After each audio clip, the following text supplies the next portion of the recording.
Okay, people, I'm gonna make this quick. I know I say that sometimes, but this time I think I honestly will, because by the time I got this phone, everyone's already received it, unboxed it, reviewed it, and literally moved on to another thing. And I just got mine. It took Samsung 6 weeks to get it to me. Now, to be fair, they did say it was gonna take 4 to 5 weeks. It took 6 weeks and like one day. I'm okay with that, it's fine. The reason for that, of course, is because this is one of the Samsung.com exclusive colors, S22 Ultra, and I got myself the one in Graphite.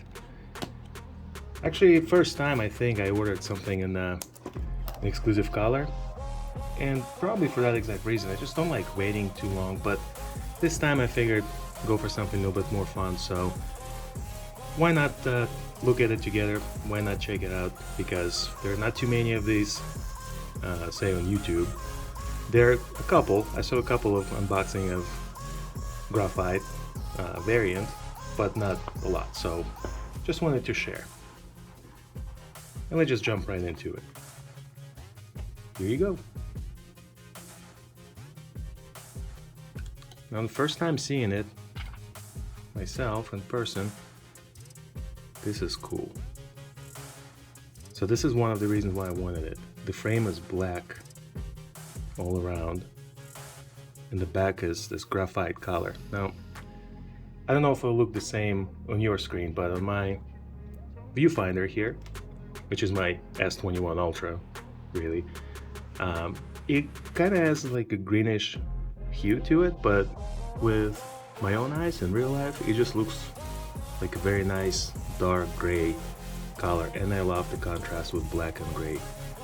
Check this out, man. Look at this. Is that hot or what? So, at the end of the day, is it worth the wait?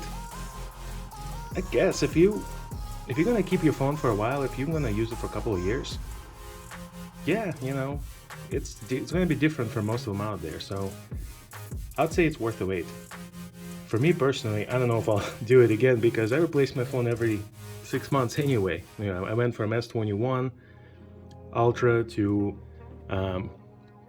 Z Fold 3. Now I'm going to S22 Ultra. Still want to say Note like everybody else, but you know, that joke is already stale.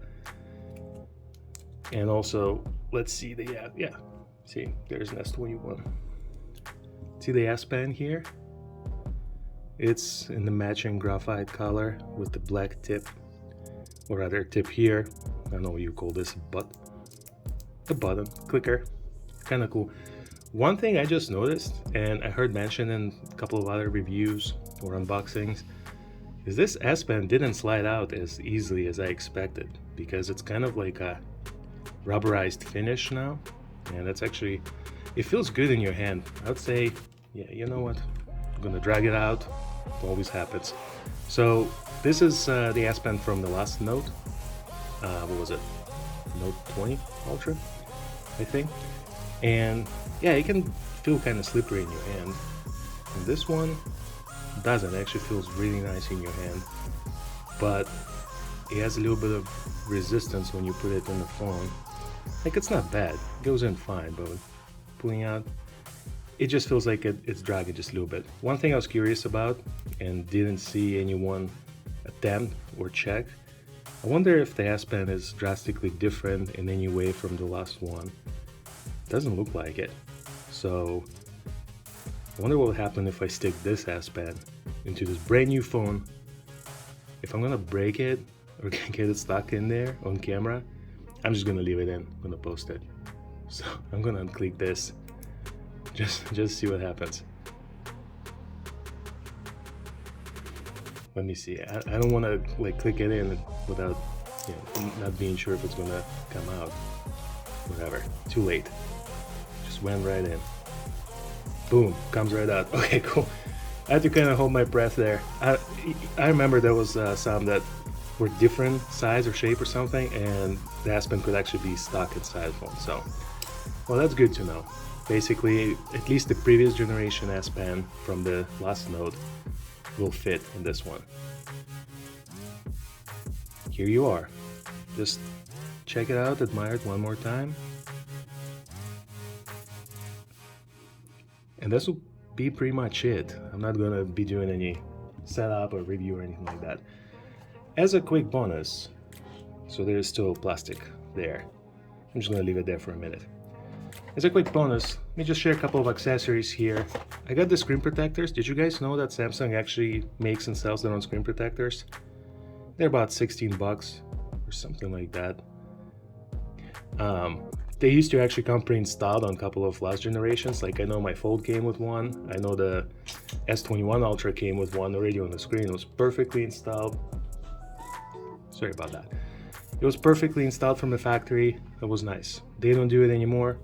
So it's just this thin plastic that is just the protector for the box. And that's it. The phone itself does not come with the screen protector. So I got one. Maybe I'll do like a YouTube short, or maybe I'll share it on Twitter after I put it on. I'm not gonna do it now.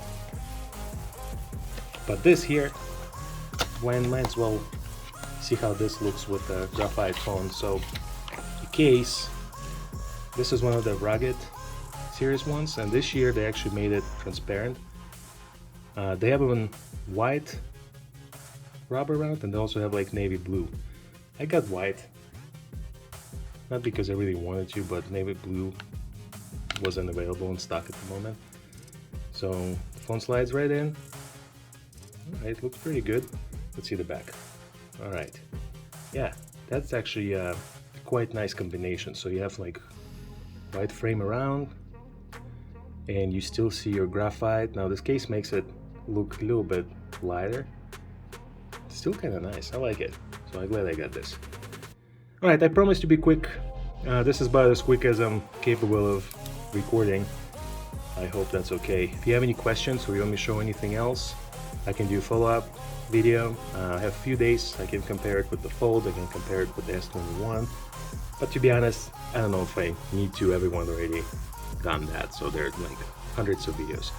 I think they say it was like the most unboxed phone ever. So thanks for watching, guys. If you have any questions or comments, you know where to leave them, and I'll just leave it there. Bye.